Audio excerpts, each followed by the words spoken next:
क्या नाम हुआ सर आपका? इरशाद अहमद। इजराइल और ईरान का जो वॉर चल रहा है, क्या लगता है कौन सा देश सही है, कौन सा देश गलत? मेरे लिए तो इजराइल सही है, मेरे भारत के लिए इजराइल सही है? ये बहुत शॉकिंग चीज है कि भारतीय मुसलमान इजराइल का समर्थन कर रहा है। कैसे? फिर एक बात सुनो, देखिए शॉकिंग चीज आपने देखा होगा पैलेस्टीन वाला जो युद्ध था, इस देश का मुसलमान उसमें शॉकिंग चीज क्यों है सर? अब्दुल कलाम को फॉलो करता है तो इजराइल का अच्छा, आप अब्दुल कलाम को follow बिल्कुल। अब देखो अजमल कसाब का भक्त होगा वो ईरान का समर्थन करेगा, सिंपल सी बात है। करते हैं? आखिर इजराइल और ईरान के वॉर में कौन सही है कौन गलत है? पहले इजराइल मुझे सही है, ईरान गलत है। आप अपने इंडिया के पर्सपेक्टिव से ही सोच लो, जब हमारे भारत में ऑपरेशन सिंदूर चल रहा था तो पाकिस्तान जो हमारे पर मिसाइल दाग रहा था ना, फतेह मिसाइल, वो ईरान मैन्युफैक्चर करता है। तो एक तरफ ईरान पाकिस्तान को मिसाइल दे रहा है कि भारत को मारो, दूसरी तरफ हम जो यूज़ कर रहे थे, चाहे वो स्पाइस हो, चाहे वो बराकेट हो, चाहे वो हरूप ड्रोन हो, वो सारा इजराइल से आता है। तो इजराइल हमारी मदद कर रहा है, चाहे 1971 का युद्ध हो, चाहे 1999 का युद्ध हो, चाहे पीओके को भारत का हिस्सा बताना हो, हर जगह पे इजराइल हमारे साथ खड़ा है। तो as a Indian, as a Hindustani, हम इजराइल का साथ दे रहे हैं। इजराइल हमारा अच्छा दोस्त है, सच्चा दोस्त है। 71 में उसने हमें हथियार दिए, जब हम कमज़ोर थे युद्ध से, उसने हमें हथियार दिए, हम मजबूत हुए।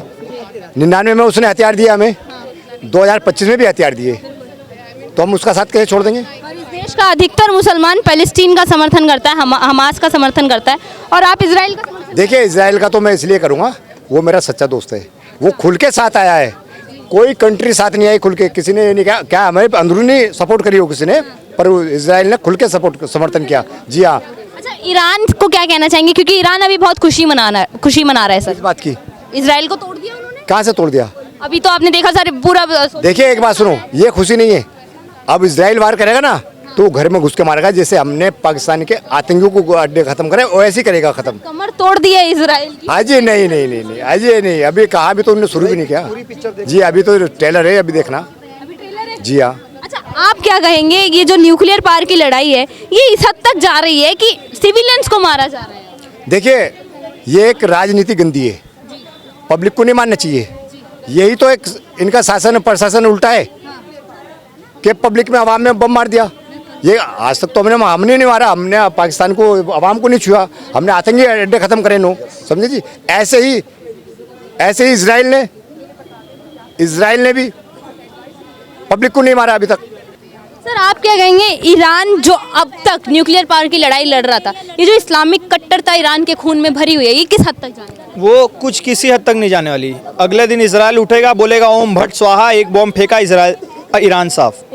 तो इजराइल के लिए कोई बड़ी बात नहीं। ईरान जैसे टुटपुजिए 10 देश भी एक साथ आके लड़ेंगे तो भी इजराइल का एक बाल नहीं पाड़ पाएंगे। इतना इजराइल के पास हथियार है, और ये जो जज्बा करते हैं ना इजराइलियों में, इनसे ज़्यादा जज्बा है। वहाँ का एक बच्चा भी, अगर आप नॉर्मल भी इजराइल की कोई वीडियो देखोगे ना, ट्रैवल व्लॉग वाली, तो बच्चा भी हाथ में बंदूक AK-47 लेके चलते हैं वो लोग, क्योंकि उनको पता है कि भैया मुझे किसी का नुकसान नहीं करना, लेकिन मुझे अपने देश को बचाना है। तो अगर कोई अब बचाने के लिए लड़ता है तो वो पूरी जी जान से लड़ता है मैम। तो इजराइल का कोई बाल भी नहीं पाड़ सकता, और ईरान जैसे देश बच नहीं पाएंगे। और ईरान के बाद अगर कोई दूसरा आदमी ठिलेगा तो वो है पाकिस्तान।